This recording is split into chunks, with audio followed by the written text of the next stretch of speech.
we do have a lot of data. I think the good news is we can actually handle more data than we could ever handle before, right? So you have tools like Snowflake and stuff you can get from Amazon and Microsoft and Google that let you, pull millions and millions of data points all together and merge them. And we need to embrace that. And we need to say, all right, I want to take all the data I can get and I want to real time put it together. And if you pull some, RevOps resources and you ask them to do this and you give them the right data sets, then they can really do that. And what I think we really need to do is you have to take all that first party data that you have from who hit your website and who's had experiences with your sales team before and what are the fields you have in the CRM, and then you got to marry that with all that third party data that can get you a long way to the process, right? And if you do that, and Adair hinted at it, right? He said he's using Form Complete. So instead of asking a whole bunch of questions that a lot of people ask on their website, right? He's asking one or two questions, and then he's going ahead and leveraging other data sets to fill in the blanks. And so his website conversion is going to be richer, but also, and he's going to see people convert.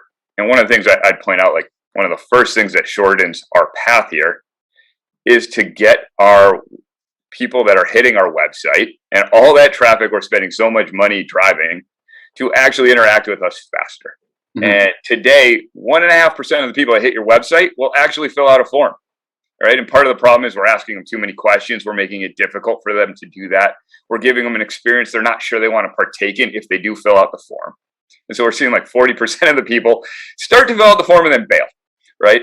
So what we can do to really shorten this is pull all that data together and then make sure we're orchestrating that data across our systems. So, enrich all of your data sets, combine them all together.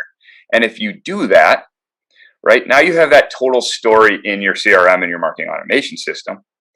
And now we can go out and draw up, what does that personalized story look like or tell? And Chris kind of mentioned, like, there's the story for when you finally get them to the whole demo, and then there's the story, in your email and whatnot.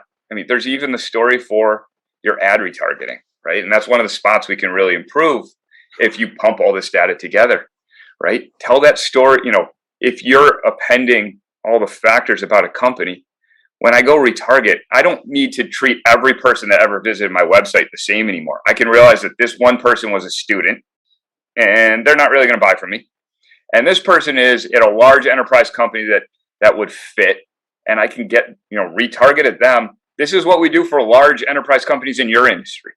And then I can segment out, and these are the small ones, but I have products for the small ones also, and leverage that and cut them up into different campaigns and retarget to them.